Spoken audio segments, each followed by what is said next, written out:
Olá, sejam bem-vindos ao primeiro Causa e Efeitos, um programa em que entrevistamos quem se tenha destacado no desenvolvimento de investigações científicas ou projetos inovadores que constituam temas de interesse geral.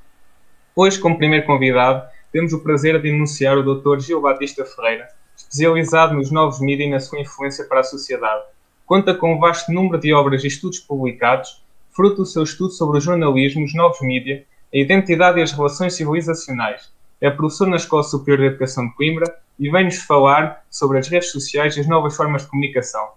Olá, Dr. Gil, seja bem-vindo, é uma honra recebê-lo. Muito obrigado, o prazer e o gosto é meu.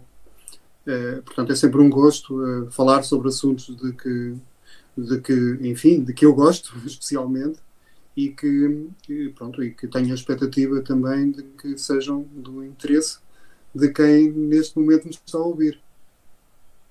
Muito bem. Assim, vamos avançar para a primeira pergunta.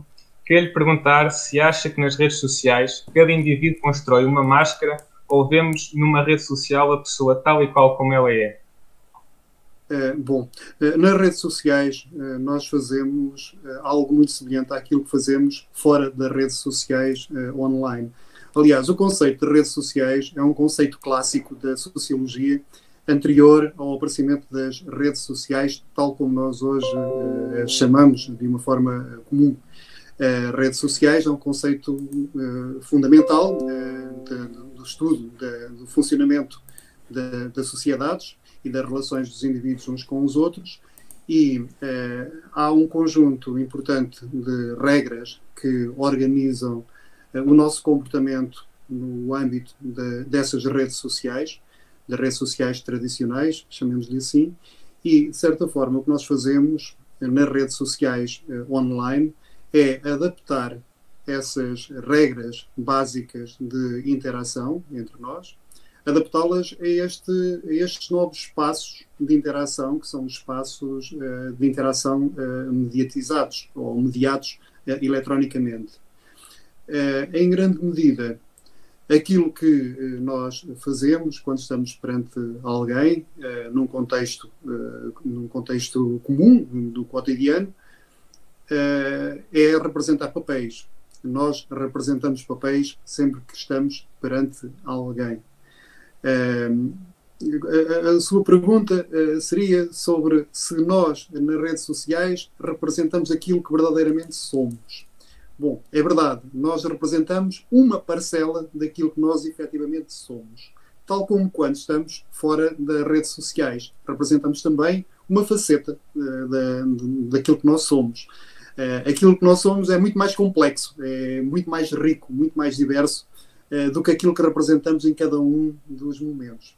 A nossa identidade não é algo fixo e cristalizado, é algo flexível, dinâmico e que se vai ajustando a cada situação perante a qual nós somos confrontados. Digamos que, um pouco à maneira do Fernando Pessoa, nós temos muitos eus dentro de nós próprios. Muitos eus ao longo das várias interações durante um dia e muitos eus também ao longo da nossa própria existência, ao longo da nossa própria vida. Nós agora somos de uma forma que tem alguns traços comuns com aquilo que éramos há 10 anos, mas tem também muitas diferenças. De maneira que é muito redutor dizer qual é o nosso verdadeiro eu, ou qual é o nosso eu autêntico. Nós, de certa forma, vamos construindo e vamos reinventando aquilo que somos nos diversos contextos em que estamos inseridos. E pronto, e agora o que acontece é que as redes sociais vieram dar-nos a possibilidade, vieram enriquecer o leque de contextos possíveis para nós representarmos a nossa própria identidade. Então que nós temos assim vários eus, não acha que isso faz com que as pessoas se possam perder nas redes sociais, ou seja, estar sempre a perder um bocado a sua identidade em tantas facetas que possam ter? Bom, isto é como em tudo na vida. Nós podemos, perante a diversidade de opções que temos pela frente, perdermos ou podemos enriquecermos e podemos recriarmos-nos, portanto, criarmos novas formas de ser, experimentarmos novos papéis e com isso, enfim, enriquecermos aquilo que somos. Mas pronto, este é também um tema clássico na sociologia, em que estamos sempre, de certa forma, no fio de navalha entre perdermos e sermos e termos uma identidade ou uma personalidade superficial, sem consistência, ou termos uma outra identidade flexível, dinâmica, mas ainda assim com um fundo de consistência, com um fundo de coerência. Portanto, isto é um tema clássico, é um tema pronto, discutido, é um tema também desafiante, sobre precisamente quais são os riscos e quais são os perigos, enfim, das relações sociais em geral e das relações sociais em concreto em espaços como os espaços online. Aquilo que se passa online é que, apesar de tudo, apesar da grande possibilidade que nós temos de construirmos vários perfis e de sermos muitos distintos online, isto é, de jogarmos aos papéis, a verdade é que nós procuramos que haja uma certa permanência, uma certa consistência, uma certa densidade naquilo que nós representamos. Portanto, uma certa coerência connosco próprios, apesar não é, das diversidades de papéis que podemos ir representando. Não sei se fui claro, mas é isso. Sim, sim. Digamos que não há uma grande diferença em termos qualitativos no que se refere à representação da identidade online face àquilo que é a representação da identidade no nosso cotidiano. O que as redes sociais vieram foi potenciar dinâmicas que, de certa forma, já existia, eventualmente não tão facilitadas. Sim, eu queria voltar a recuar um bocadinho ao que o professor disse sobre os perigos das redes sociais e gostava que explorasse um bocadinho melhor esses temas, explicasse quais são os riscos. Bom, há vários tipos de riscos nas redes sociais. Bom, há vários tipos de riscos em todas as ferramentas, em todos os instrumentos técnicos e em todas as tecnologias.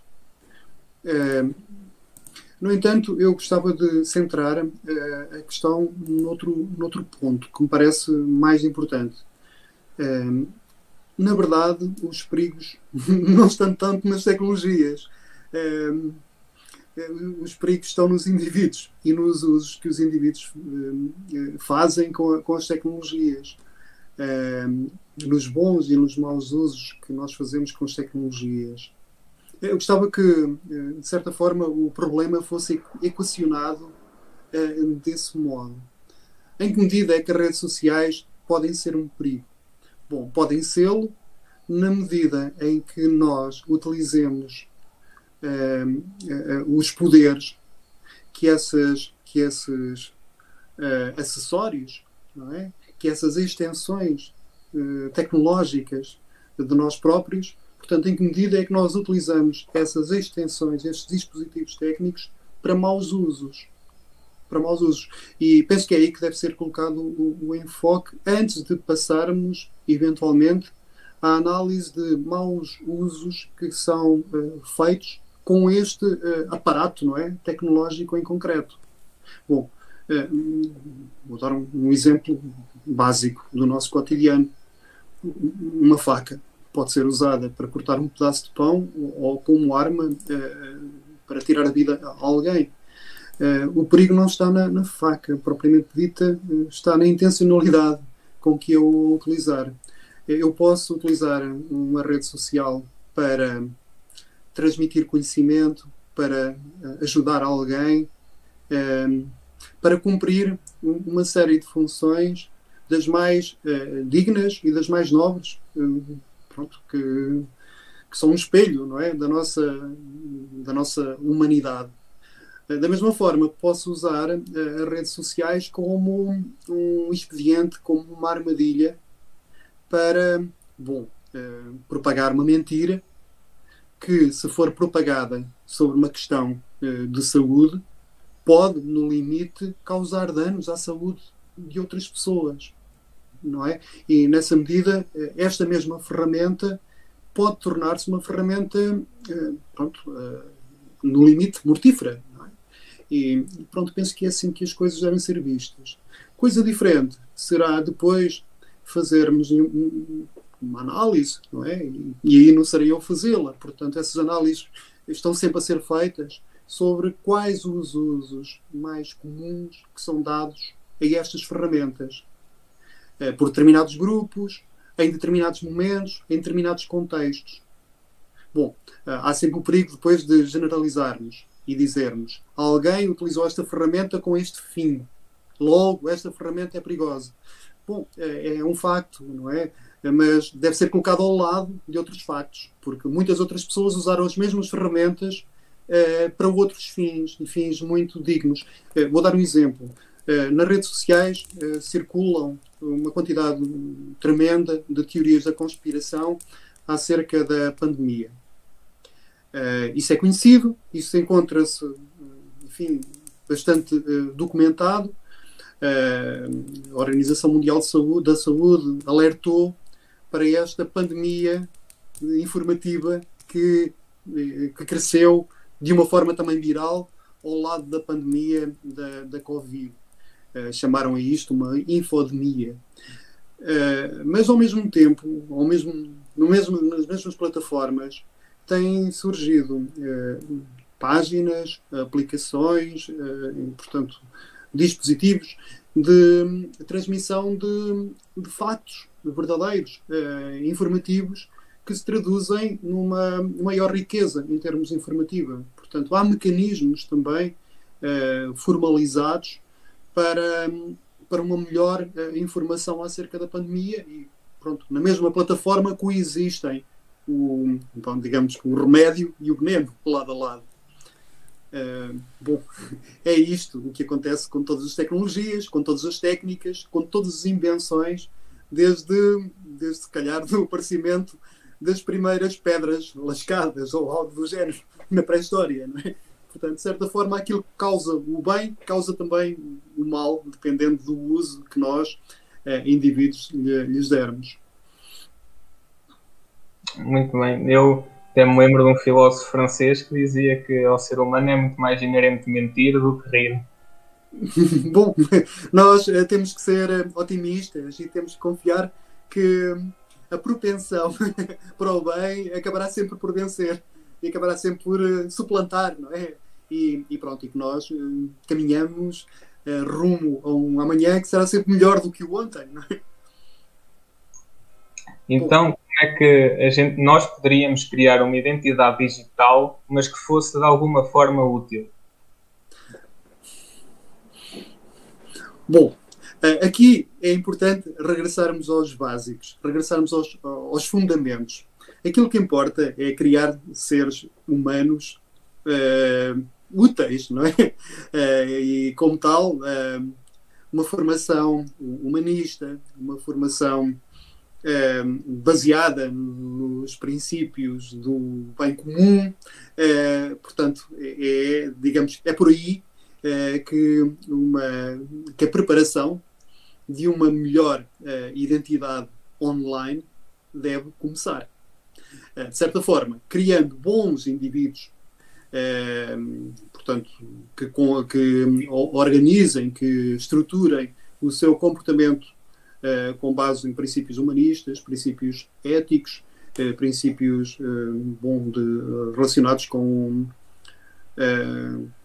aquilo que, ao fim e ao cabo, são os fundamentos da nossa vida em comunidade. Portanto, cuidarmos de nós e cuidarmos dos outros, não é?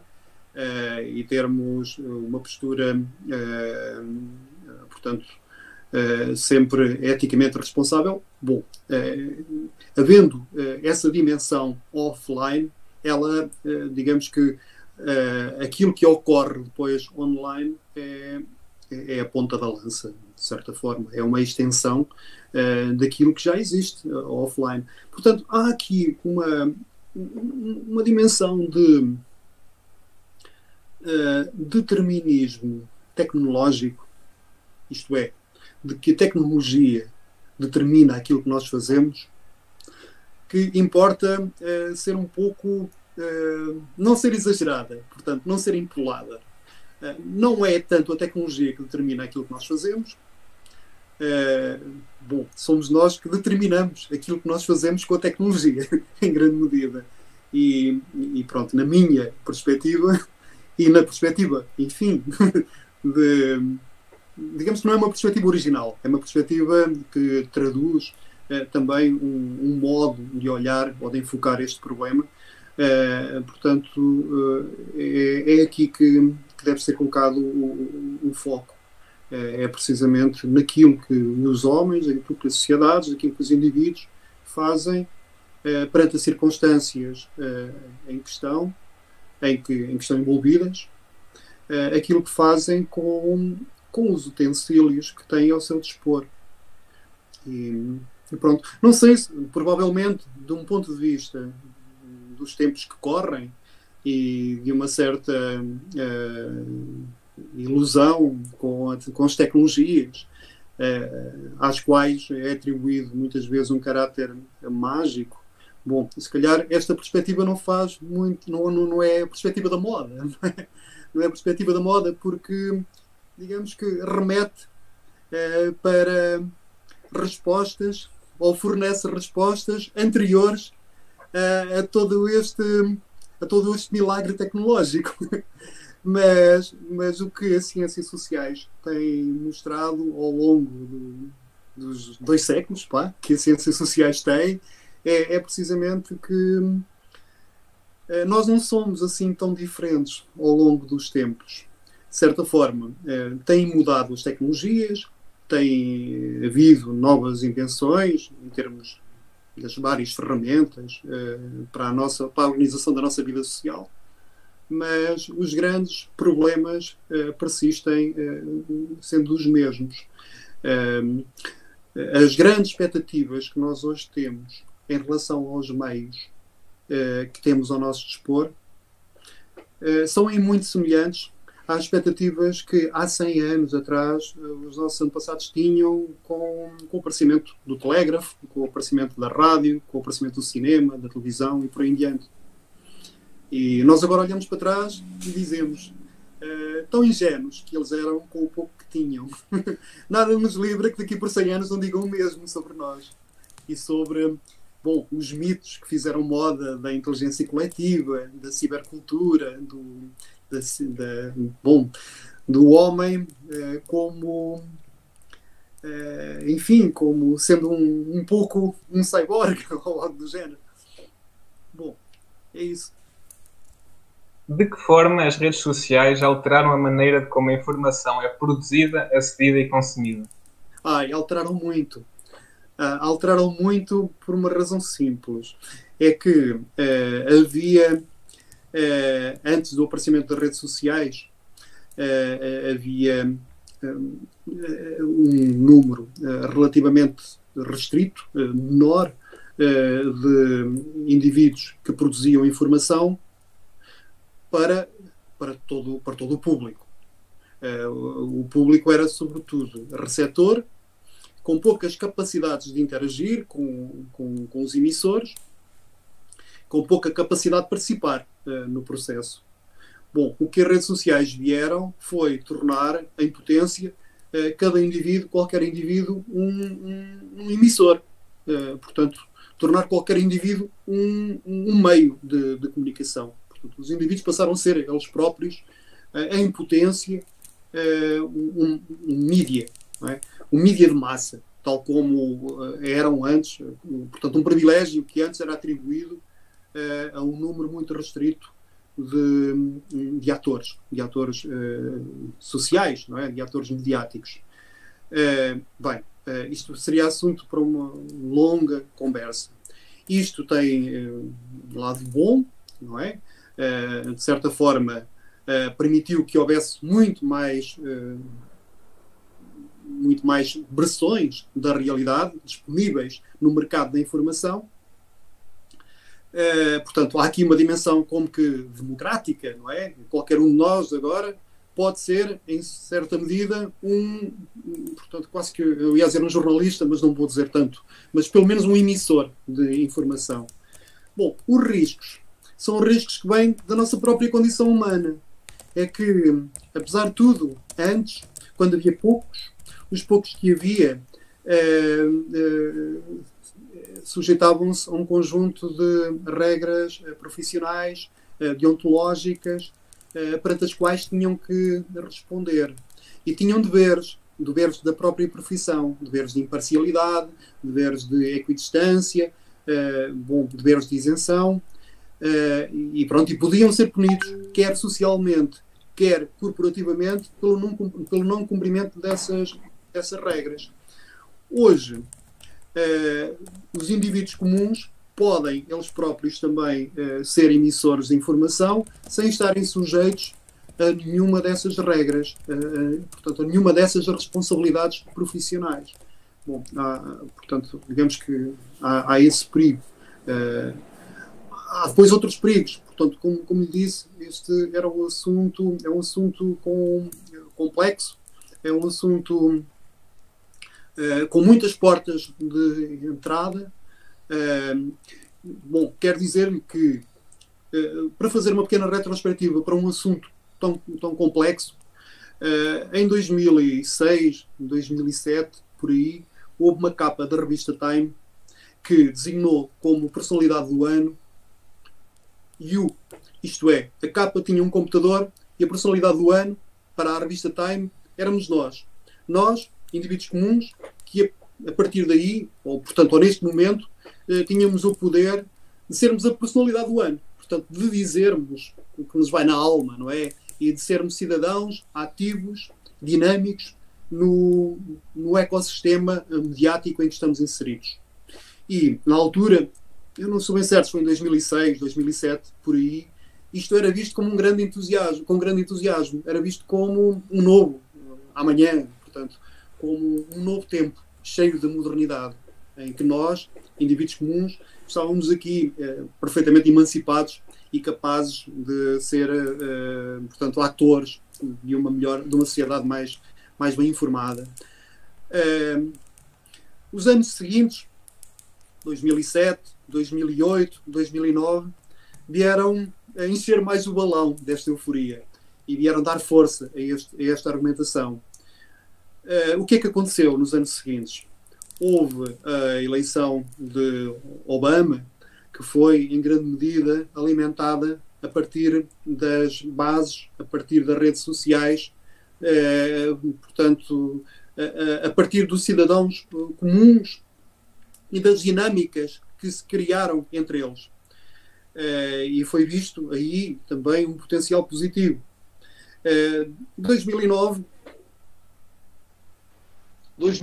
ou nesses anos seguintes, ocorreram as várias primaveras árabes, que mais uma vez me vieram mostrar como as redes sociais eram promissoras no que diz respeito ao aparecimento de movimentos sociais com um sinal democrático positivo. Os indivíduos agregarem-se e juntos a constituírem-se de forma democrática enquanto elementos que contam em sociedades reprimidas.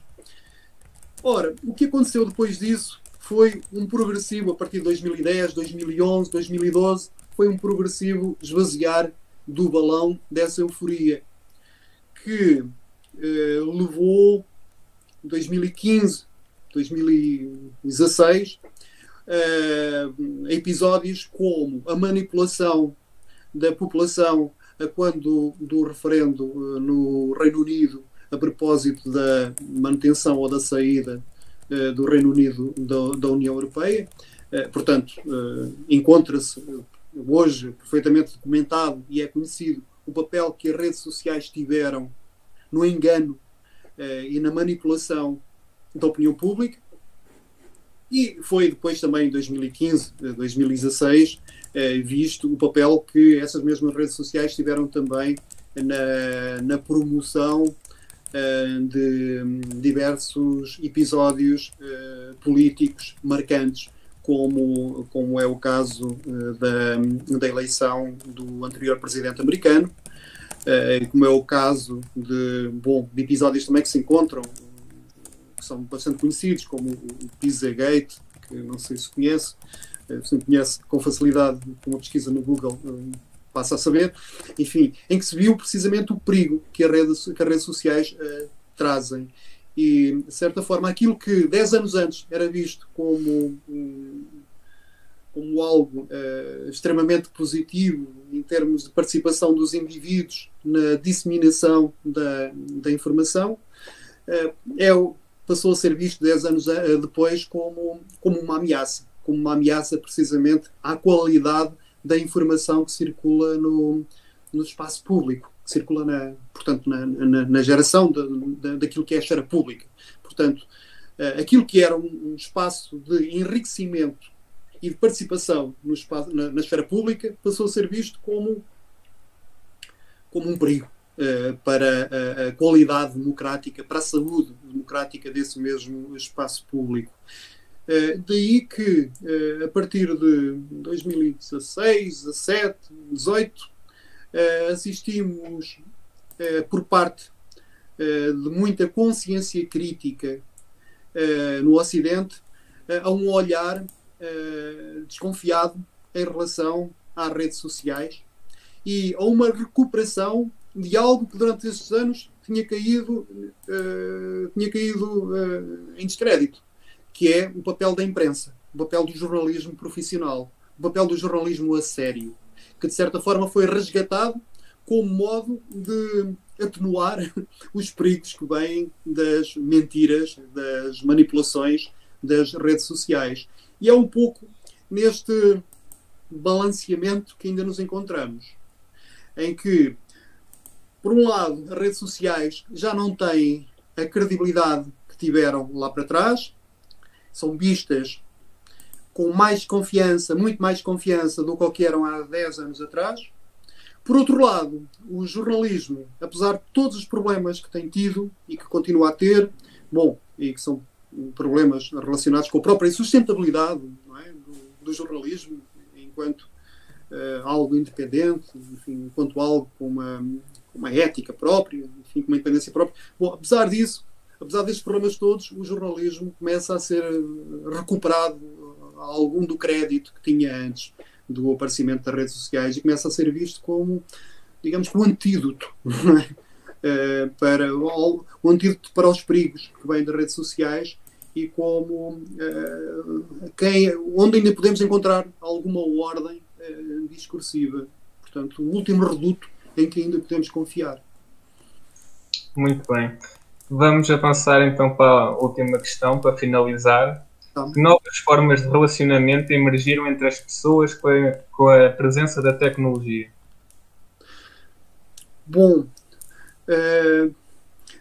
É uma questão também muito complexa e que eu, para responder, verificando que tenho 4% de bateria, não sei se bem consigo responder a uma pergunta tão rica e tão complexa.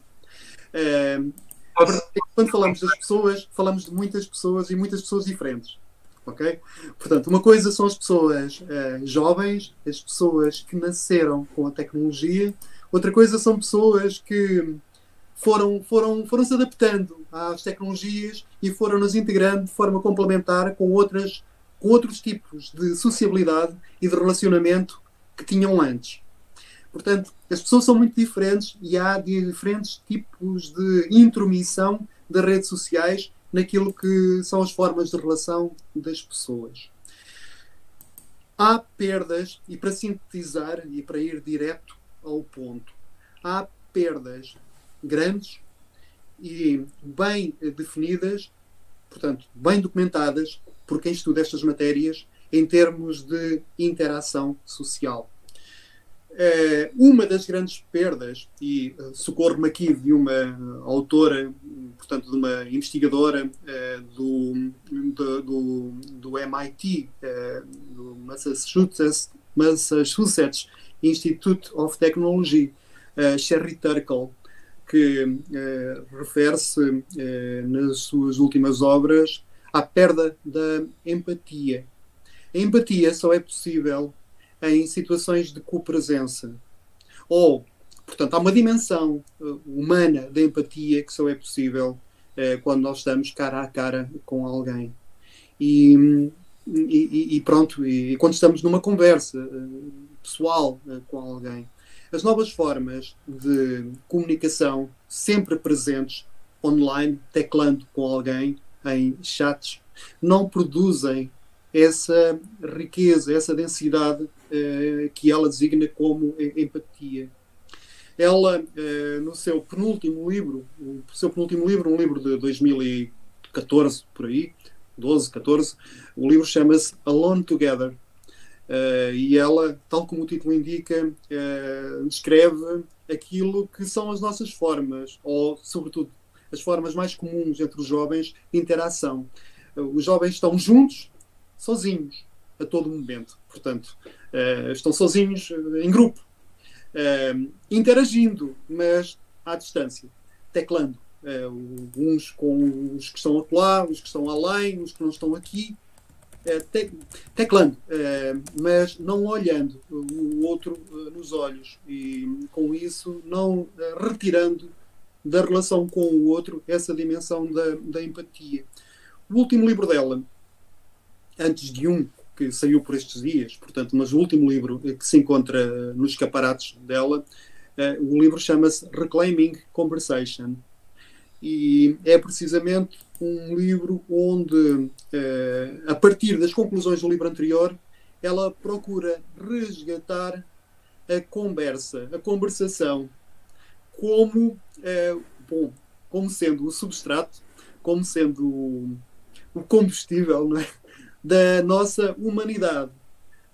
Portanto, como sendo o alimento, o substrato da nossa humanidade. A conversação, o cara a cara com alguém que precisamente é um boost, quer dizer, é um incremento, um aprofundamento dessa dimensão empática. Portanto, se me pedir que caracterize de uma forma marcante aquilo que se perdeu, aquilo que se transformou, eu, seguindo Sherry Turkle, direi que foi a empatia.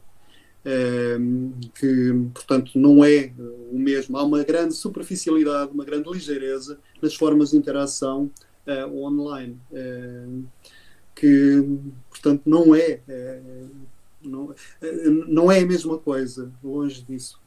Portanto, nós, com a facilidade com que nos desprendemos de uma ligação, de uma janela, e saltamos para outra, e para outra, e para outra. Bom, nós não fazemos o mesmo com as pessoas cara a cara. Portanto, cara a cara as pessoas são como nós, de uma forma mais sentida, de uma forma mais profunda. Bom, eu não sei se respondi. Sim, sim. Terminamos assim com esta reflexão bastante importante para o futuro das novas gerações. E chegamos ao fim. Um grande agradecimento ao Dr. Gil por ter estado connosco. Foi uma honra recebê-lo. Bom, pela minha parte, quero dizer também que foi um gosto, que o tempo passou com muita facilidade, porque precisamente falei sobre assuntos de que eu gosto bastante, que me interessam bastante, e como tal, quando se fala sobre aquilo que gosta, sobre aquilo de que se gosta, portanto, é sempre muito, muito agradável e é sempre uma boa oportunidade. Foi um prazer. Um enorme obrigado a quem nos acompanhou. Aguardamos a vossa presença no próximo programa. Eu sou o Pedro Cruz e isto foi o Causa e Efeitos.